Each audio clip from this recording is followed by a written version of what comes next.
Hi and welcome to Acres of Abundance. Today we are talking puppies. We just had our little puppies from Bella and Daisy. We couldn't be more excited. These things are just so super cute. And we are not getting anything done except for holding these precious little guys and girls. So today our show is going to be all about these sweet little things. And we're also going to go into the kitchen and make some healthy dog treats from scratch. So yes, we're going to do that. And then you're going to have a DIY with Rob on how to make the whelping boxes for the sweet dogs that had these puppies. So yeah, enjoy the show.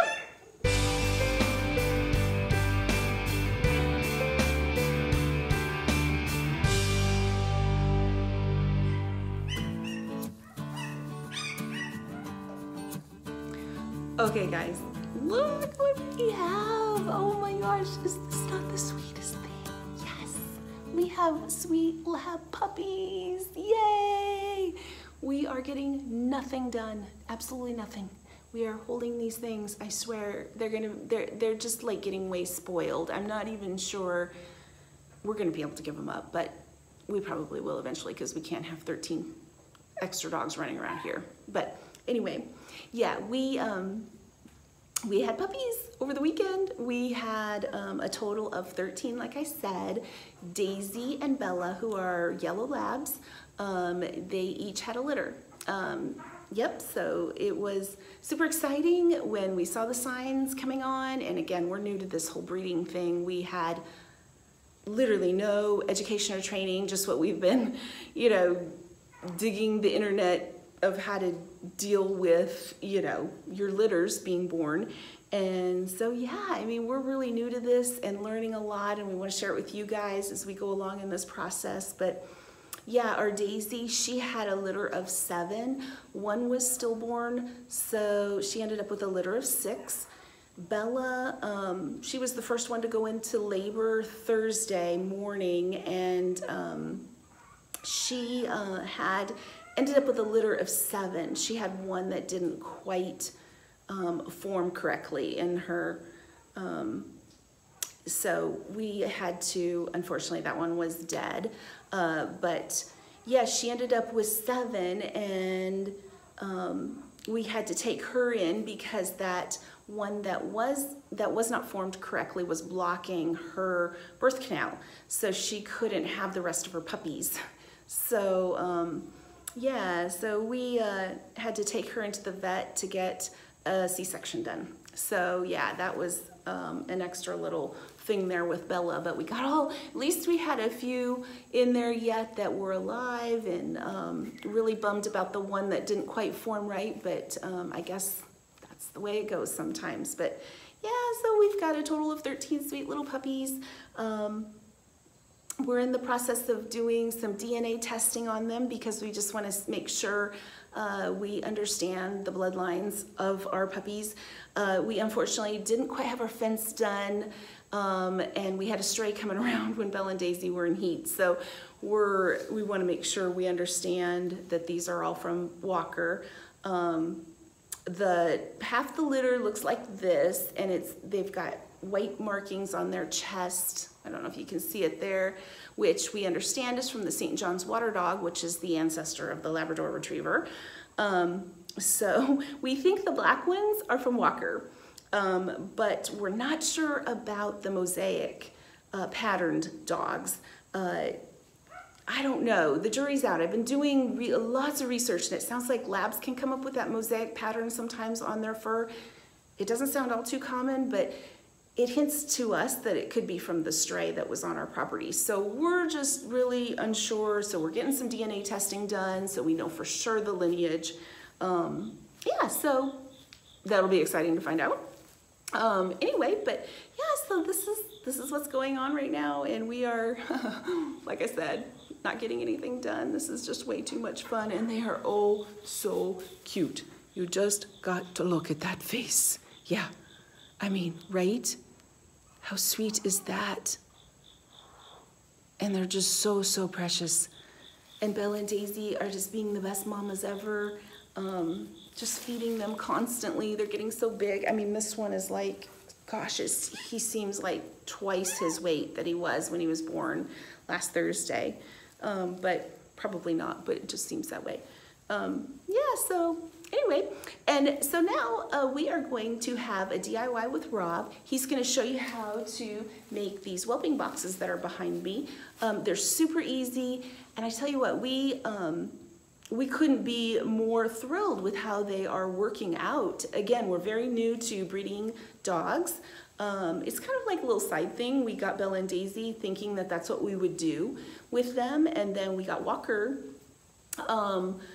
from a breeder in Alabama, and yeah, we just kind of with the hopes that we would get some litters and just kind of try our hand at a little some, you know, breeding some labs. We just thought that would be kind of fun, and yeah, I don't know if I'm gonna be able to let these guys go though.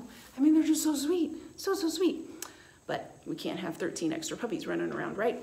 That would be a lot of work and a lot of chaos. But anyway, I just so excited to share this with y'all, and stay tuned. And Rob's gonna do the DIY with the whelping boxes, and then also we're gonna go into the kitchen and work on those treats for dogs. I've got a really healthy dog treat recipe, homemade, that I think you're gonna like. So, alrighty, see you soon. Say bye-bye.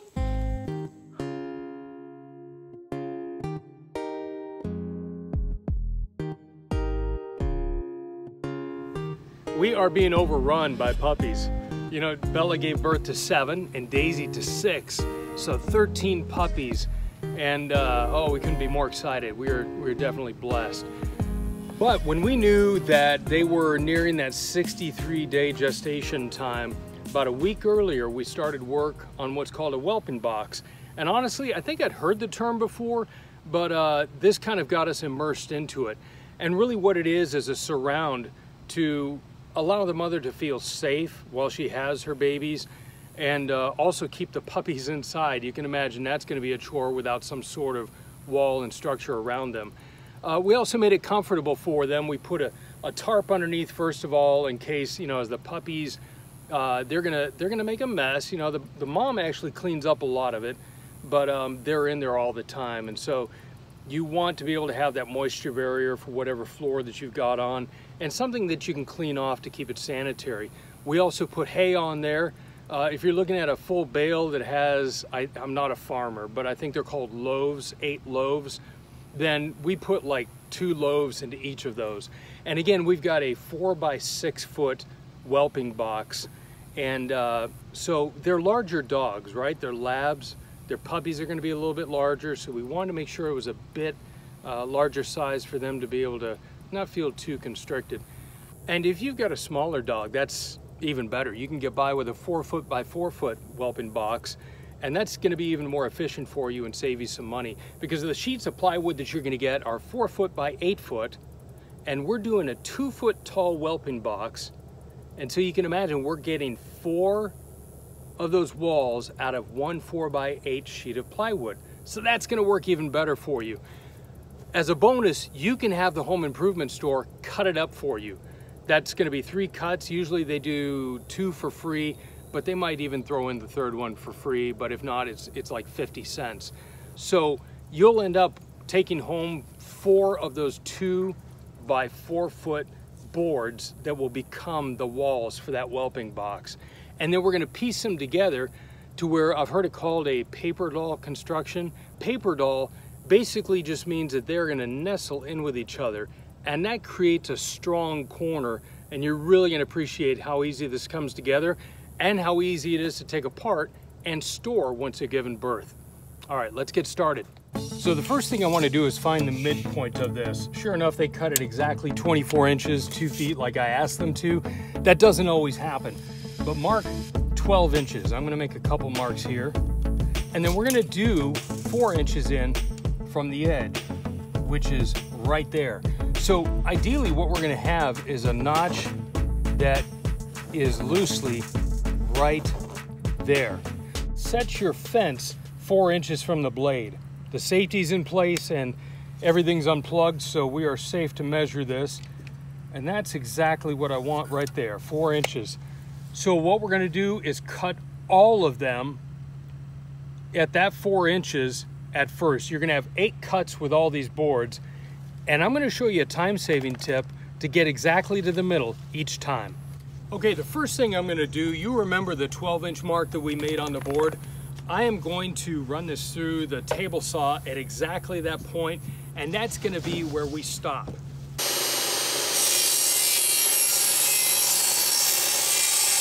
So now that we've got this cut at exactly 12 inches where the blade is, I'm gonna mark the fence over here where that 12 inches is.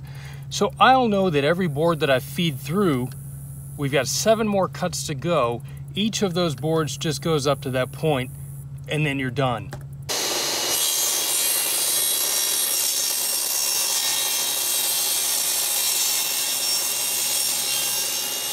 So I told you we're using 3/8 inch wood. And so I made this line here. I've actually got an older line there from another project. And I'm just gonna move it over the width of the board. Now, the width of the board being 3/8 inch, I'm gonna move this over 3/8 inch. And then I'm gonna adjust it just a hair tighter, just a hair. Because you want these to fit together a little bit snug. You don't want it too loose and too wobbly. Now you're gonna go through and make all 8 of your second cuts, like so.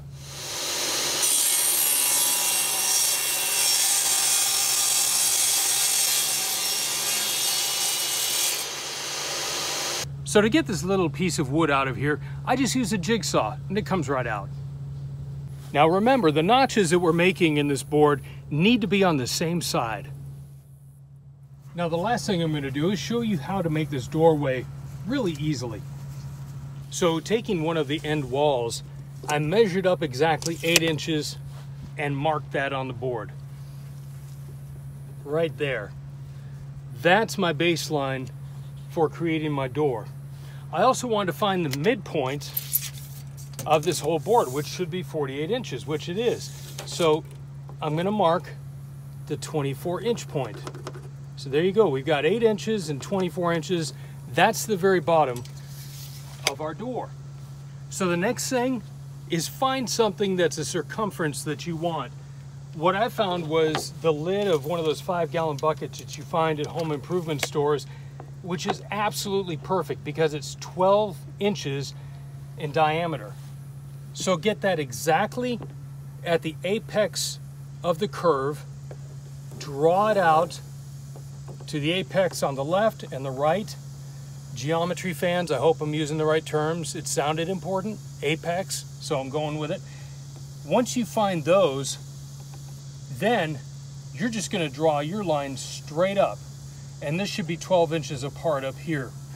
To double check before you cut, make sure that your top lines are equidistant from each other before you draw the lines. And they are. They're actually 17 and 7/8 on each side. And you're ready to cut. So that's really it. I told you it was easy. And you've got 4 of these that you need to piece together, and you've got your whelping box. Couldn't be simpler. And in fact, the door, we're gonna leave off for 10 days. That's about the time their eyes are gonna start opening and they get a little more curious about their world. And you can imagine they're gonna find a way to get across this threshold, which we don't want. But for now, it works great for mom. She feels like she can go in and out and isn't too restricted that way. When we do get to the point of putting the door on, boy, that's gonna be really easy as well, because all we have to do is put a hinge, maybe 2, but if we get a big enough hinge, maybe just 1 hinge over here and a latch, and so we can open it up and let the pups go explore their world, you know, when they're ready to do so. Okay, I gotta go. Walker took my hearing protection, and I'll be right back and show you the finished product.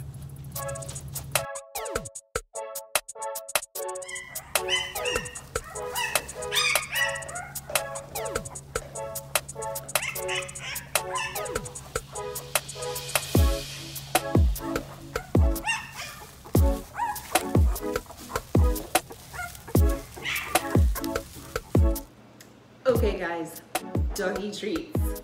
that's what we're gonna work on right now. Now, disclaimer, I've never made these before. I've always wanted to, but never have done it. So we're gonna try this out today together.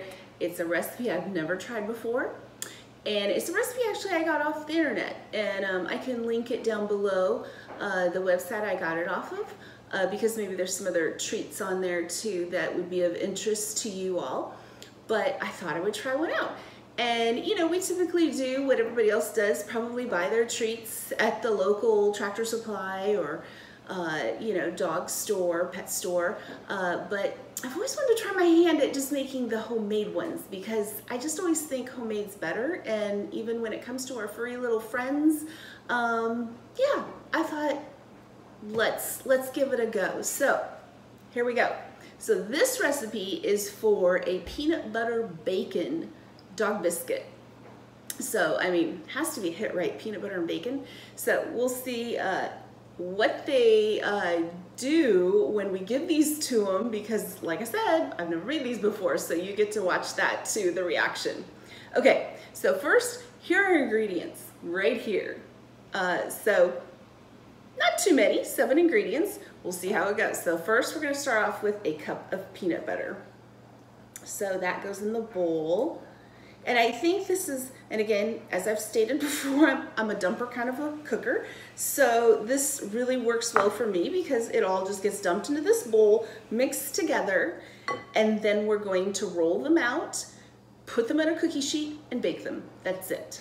That's all there is to it. So first of all, you put your cup of peanut butter in here. You've got 3/4 cup of milk. So you put that in there. Then we've got a 1/4 cup of applesauce. So you're gonna stick that in there as well. Okay, and then supposedly we're supposed to mix this, just this first, kind of incorporate it.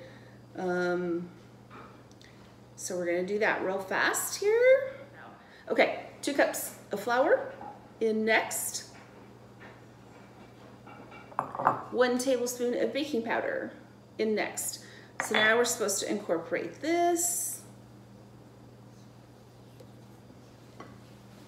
Okay, so this is what it looks like after you've done this many steps through the baking powder. So it looks like one big glob of, really it kind of looks like really great oatmeal cookie dough. Funny I say that because that's the next thing to go in.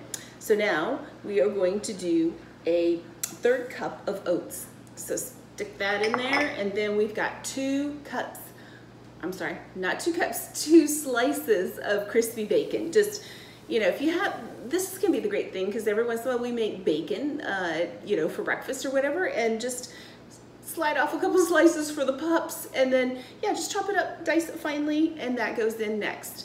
So 2, I think they said in the recipe 2 to 3 slices. I did 2. So yeah, so now we're going to stir that in, and that is it. That's as much that you do to this thing. Yeah. Okay, so we're done mixing. Got all the oats and the bacon mixed in and incorporated. So this is what it turned out to be, this hunk of dough. You can see the bits of bacon and oats in there. So yeah, it's just a big old piece of dough now to roll out. So I did put a piece of parchment down, and I am just gonna lightly flour just so that maybe it's a little easier to roll out. And yeah, and then we're just gonna roll this to, I think probably, you know, they didn't say in the recipe, but I would just do it to the thickness that you would do like probably cookies, you know, that's what I'm gonna do. And see how that works. Just see if that's the right thickness. You don't want it too thick, because I bet it's gonna puff up a little bit with that baking powder in there. So let's do this just a hair more here. Oops. All right. Now, what I bought this at Sur La Table. It's a kitchen store we have here in Well, actually it's in Brentwood. And yeah, just Sur La Table is a great place to get. It's just like Williams Sonoma, getting great little cookie cutters. You can get them at Walmart and Target too, any of those places. But I happened to find this really unique dog bone one with the hopes that someday I would make these. So yeah, I am going to try this out. So here we go. Here is our first dog biscuit. I mean, how fun is that? It's a little bone. How sweet, right? So I am gonna finish up the rest of these, throw them on my pan, and I just did a pan with parchment. So I'm gonna throw them in, and you want your oven to be 325, and you're gonna put them in there first for 18 to 20 minutes. Check them, make sure they don't burn. You're gonna bring them out, and you're gonna flip them all over. You're gonna just flip the dough, and then you're gonna put them in for 10 to 12 minutes more. And again, just checking them, making sure that they're not burning or, you know, getting super crispy or anything. You don't want them too hard. So yeah, so we'll check this out. I'm gonna go ahead and finish rolling the rest of these out and be right back.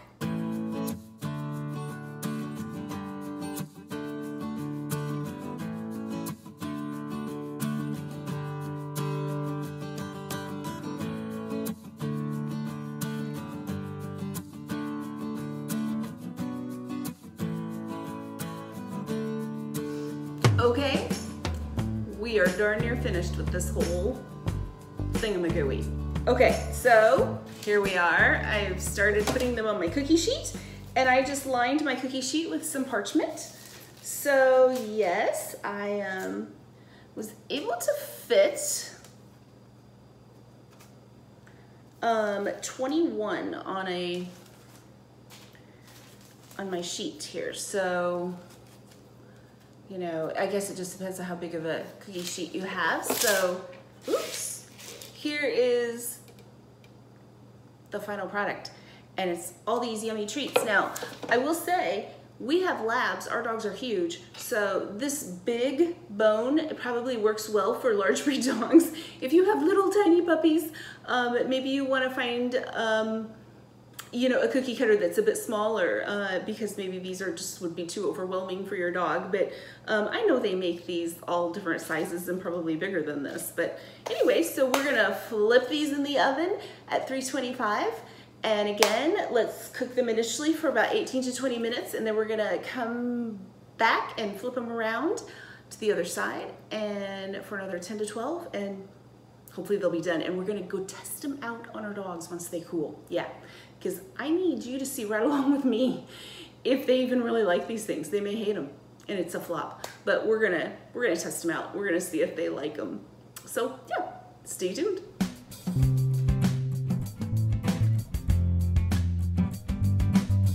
So we're gonna try one more time to see if these really are a hit with the dogs. And the girls are waiting so patiently for their treats. These peanut butter bacon biscuits. So here you go, Daisy. Here you go, Bella.